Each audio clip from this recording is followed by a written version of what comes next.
When I tell people that I'm a beekeeper, they often have two questions. Do you ever get stung? Yes, a lot. It is part of the job description. You must love sunshine and be willing to take a few stings to the butt.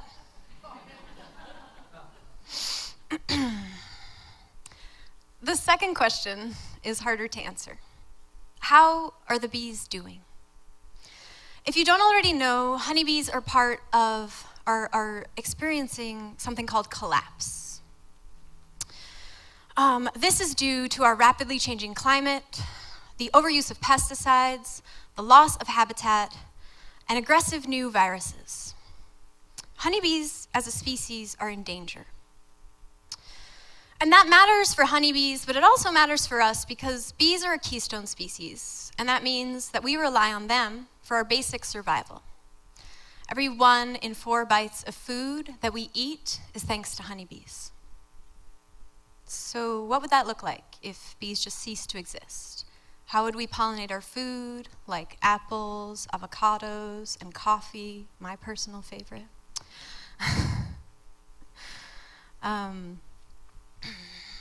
When this problem first started happening, it was back in 2010, and it was called colony collapse disorder. Colony collapse disorder quickly got classified as a disease. But really, it's a lot more complicated than that. See, honeybees are part of a complex and exploitative food system, a food system that we all take part in. They pollinate everything from cranberries in Massachusetts to almonds in California. Every year, 1.7 million hives, that's 85% of the total hives in the United States, are transported to California on the back of tractor trailer trucks, the big 18-wheelers. Those hive boxes look like this. So imagine 1.7 million of these laid down in California's Central Valley in millions of acres of almonds. The bees don't stay in California, though. This almond bloom, it lasts maybe 3 weeks in February, and then it's over. They crisscross the nation, pollinating everything from oranges to blueberries. And they're crossing through fields where over 400 million pounds of toxic pesticides are used each year. Pesticides that are so dangerous to human and insect health that they're banned in most other agricultural places in the world, the European Union, China, and Brazil. All of this, it's a lot of information. It can be really overwhelming. And oftentimes when I spiel all of this out at people, they say to me, well, what can we do to save the bees? And I take a pause. And I say that I think that the bees don't need saving. And people want to know what they can do. You know, I can tell you that you could plant flowers, that you could advocate for reducing pesticide use. But really, I think that there's a more foundational thing that we have to do as humans, and we have to change the way that we relate to the natural world, and we have to change the way that we relate to each other. And we have to do that because we are right now putting profits over planet, people, and the creatures that share the planet with us. And I think that we can do that if we start very small. So economist Leopold Kohr coined this term, small is beautiful. And honeybees have taught me that change can begin at a very small scale and expand. So I propose there are 3 things we can learn from the hive that I want to talk to you about today. I want to talk about cooperation, I want to talk about power sharing, and I want to talk about building consensus. And honeybees do all of these things, and we're going to talk a little about how they do and how humans can too. So, this is a queen bee. Queen bee is no bigger than the tip of my thumb. And yet, she can lay over 2,000 eggs in one day. I know, she's busy. Every single one of those eggs is a hope, okay? It's a hope that the sun will rise, and the flowers will bloom, and the nectar will flow, and there will be enough food in the ecosystem for these eggs to go from egg to adult bee. Small-scale beekeepers, we have hope too. We have hope that by working cooperatively with honeybees, we can observe and adapt the strategies that they're using in the wild to survive. Beekeepers are hoping to build a new culture of small-scale beekeeping that is going to change the beekeeping industry and that is going to help the bees be more resilient. Beekeepers, like my friend Melanie Kirby. Melanie runs a company called Zia Queen Bees, and it's out in New Mexico. And Melanie works with bees who've lived for several generations in the high deserts of New Mexico.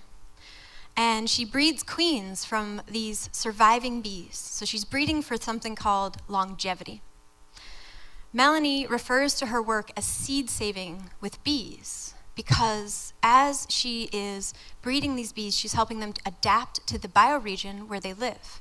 And by helping them adapt, she's helping them become more resilient than bees brought in from outside. Beekeepers like Kirk Webster. Kirk lives in the hills of Vermont. Kirk Webster breeds something called survivor stock queens, bees that can survive the long, harsh winters in New England. We all know something about that. And can be resilient against aggressive diseases. I'm a small-scale beekeeper too.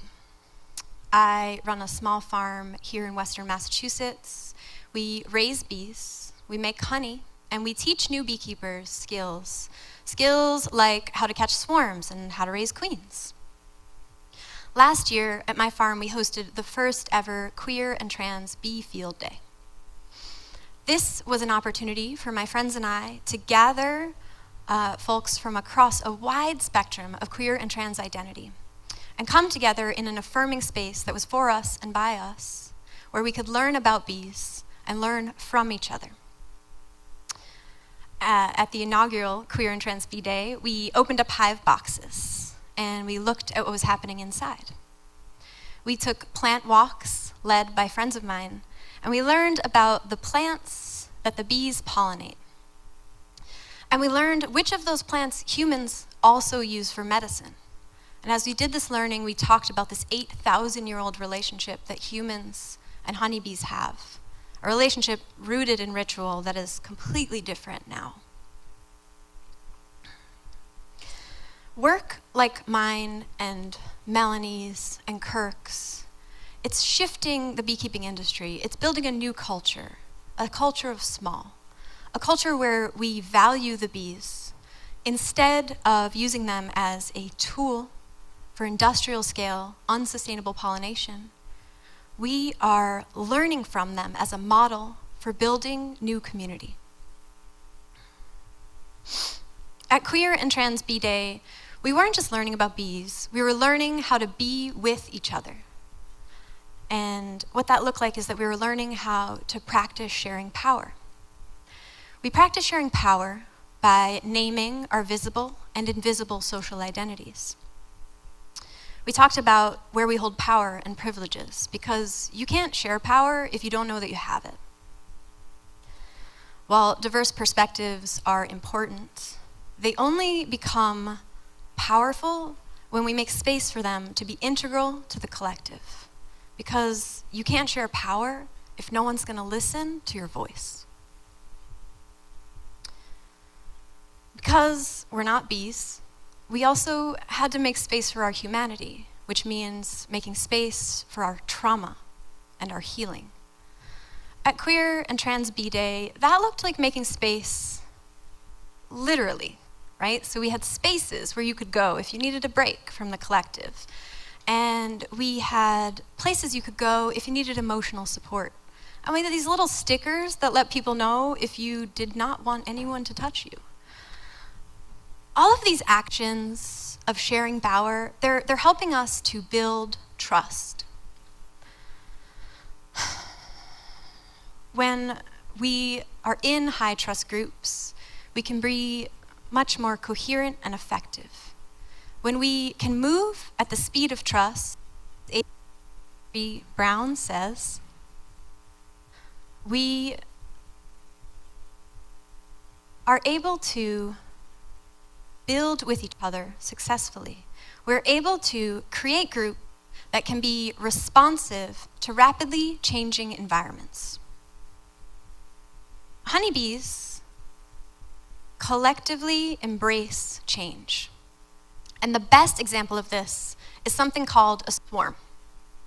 I'm going to show you a swarm and then I'm going to tell you what it is. So this is a swarm of bees. Swarms typically happen in the spring in this part of the world. And they happen because a hive gets full of nectar and pollen and workers and becomes overcrowded and abundant. The bees inside prepare to split one hive into two. And to do this, they have to raise a new queen. So they feed a new queen a special diet of Roell jelly and pollen.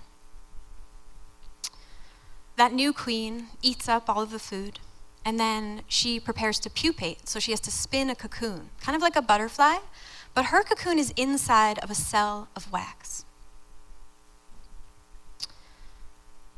Right before she is about to hatch from this cocoon, the old queen and half of the hive leaving behind the new queen, an abundance of food, and young bees. So they're leaving that hive so that it can thrive, right? And they're taking off.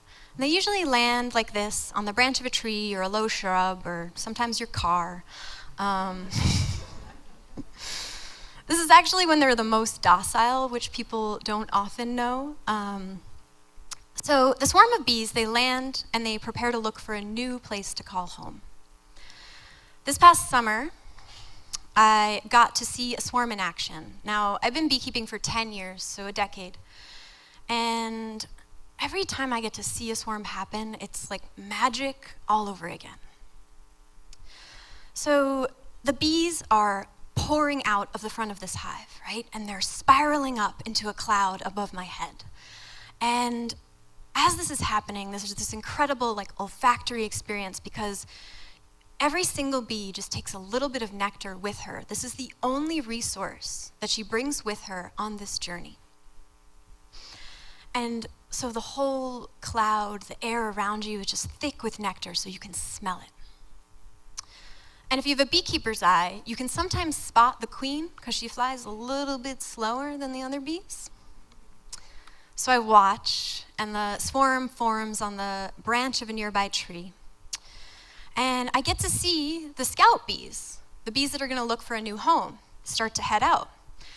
And we know from the research of a honeybee researcher, Tom Seeley, that scout bees are responsible for finding a new home.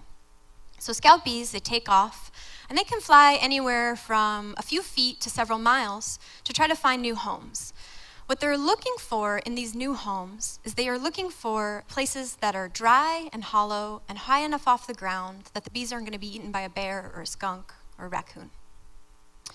And as they find these locations, they measure them with their bodies and they bring all the information they can collect about the location back to the swarm. And they dance out the details of each location. It's this big, it's this far off the ground. And their sisters, one by one, will then leave the swarm and go check out these spots. And as they come back, they begin to take up the dance of the honeybee that has found the best location. And by doing this, they are building a collective consensus about which spot is the best for them to take up. They continue this dancing deliberation until they agree upon the best spot. And then they leave. So I decided to try to catch my swarm. So I took a hive box and I shoved it up inside a chestnut tree and I left it there. And the next day I came back and it was full of bees. So the bees had chosen this spot as their location and they were already drawing a foundation of wax so they could start rearing young. So if we look to the swarm, we see this roadmap for consensus building. The bees are sharing power, they're sharing information. Each bee only has a little bit of that information, and yet they're able to share it in an effective enough way that they make the best decisions. So Tom Seeley's research has shown us that bees always choose the best location because of this act of consensus building. Now, some of you may be thinking, we are not bees. And others may be thinking, I don't think I can even dance. But even if you have 2 left feet, I think you can begin the process of practicing collaboration if you start small. I think with practice, our human groups can become agile and adaptive. We can take lessons from inside the hives to build more resilient communities. We can practice sharing power, and to me, this is true collaboration, power sharing, power with each other, not power over one another. When we're able to share power, then we're able to share other things like collective care and resources. When we need hope, we can look to the small-scale beekeepers. We can look to the work that is already underway to radically transform the world. Small-scale beekeepers are working cooperatively with each other, and we're also working with bees to raise bees that can survive and thrive in a changing environment. And as we practice, and as we stay small, and as we build trust, we'll be able to create new pathways to change. And as we do this, I think that we can take back our humanity, our intimacy, and our shared understanding. Thank you.